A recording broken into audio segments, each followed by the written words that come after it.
Assalamualaikum warahmatullahi wabarakatuh. Halo anak-anak, bagaimana kabarnya hari ini? Semoga kita semua dalam keadaan sehat walafiat. Baiklah, pada kesempatan ini kita akan belajar di tema 4, subtema 2, kewajiban dan hakku di sekolah. Pembelajaran 1 dan 2. Sebelum kita belajar, terlebih dahulu kita berdoa bersama-sama. Berdoa dimulai. Bismillahirrahmanirrahim. Selanjutnya, apakah anak-anak sudah siap untuk belajar hari ini? Insyaallah anak-anak semua sudah siap ya untuk belajar hari ini. Baiklah, untuk materi hari ini kita akan belajar kalimat saran dalam bacaan.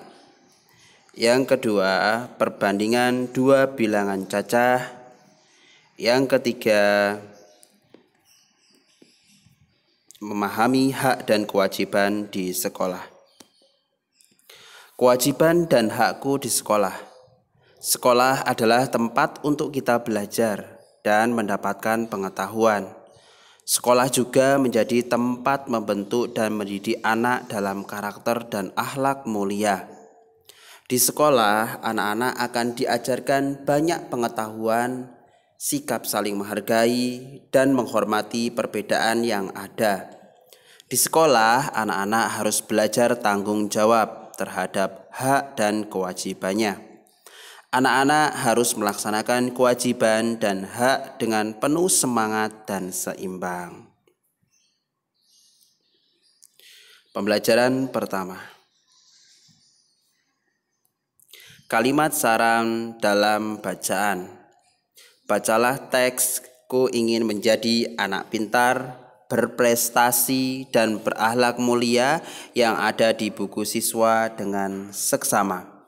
Ada di halaman 56. Kalimat saran adalah kalimat yang berisi pendapat untuk menyelesaikan suatu permasalahan yang terjadi. Kita dapat menentukan kalimat saran dalam sebuah teks bacaan tentang kewajiban dan hak di sekolah. Kalimat saran biasanya mengandung seharusnya, hendaknya, dan sebaiknya. Untuk menemukan kalimat yang berisi saran, kita harus membaca terlebih dahulu seluruh bacaan teks. Nah, di sini kita akan belajar perbandingan dalam bilangan cacah.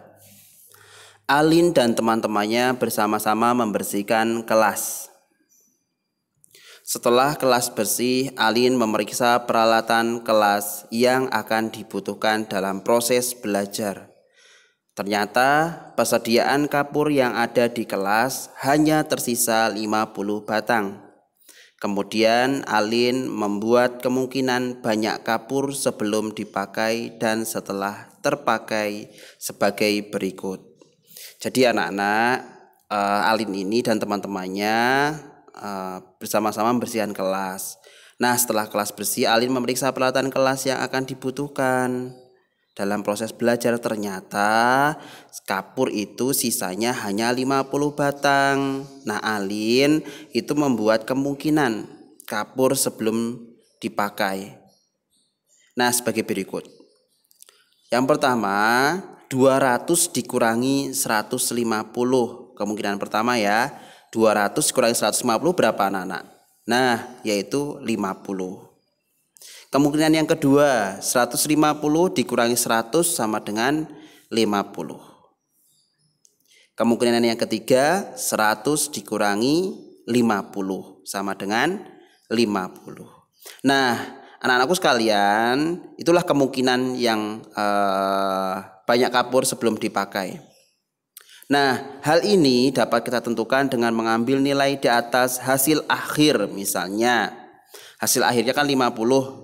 Di atas 50 tadi, berarti kemungkinannya ada 70 dan 80.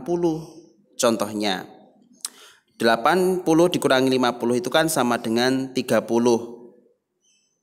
Jadi dapat ditulis 80 dikurangi 30 sama dengan 50. Ini kemungkinan yang keempat anak-anak.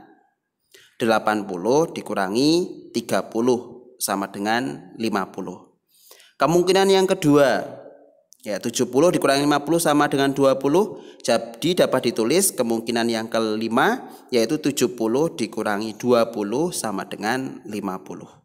Jadi di sini ada 5 kemungkinan kapur sebelum dipakai. Banyak kapur sebelum dipakai. Nah, anak-anakku sekalian, selanjutnya di pembelajaran kedua kita akan memahami hak dan kewajiban di sekolah. Sekolah adalah lingkungan kedua bagi anak-anak setelah lingkungan keluarga. Jadi lingkungan sekolah itu lingkungan kedua bagi anak-anak setelah lingkungan di rumah atau di keluarga. Di sekolah, anak-anak mendapatkan banyak pengetahuan dan bergaul dengan teman-temannya yang berbeda-beda. Sama sepertinya halnya di rumah, anak-anak juga memiliki hak dan kewajiban di sekolah.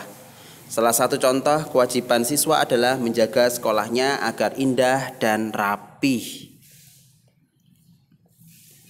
Nah, di sini ada hak adalah sesuatu yang semestinya kita terima, sedangkan kewajiban adalah sesuatu yang harus kita lakukan.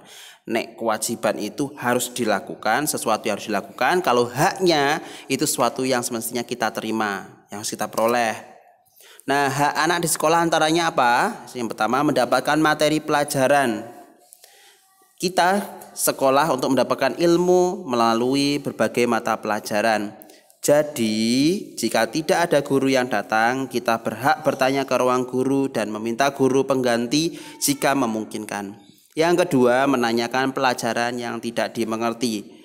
Saat ada pelajaran yang tidak mengerti, kita mengerti, bertanya saja kepada guru yang bersangkutan. Sebagai murid, kita punya hak untuk menanyakan materi yang tidak dimengerti sampai kita mengerti.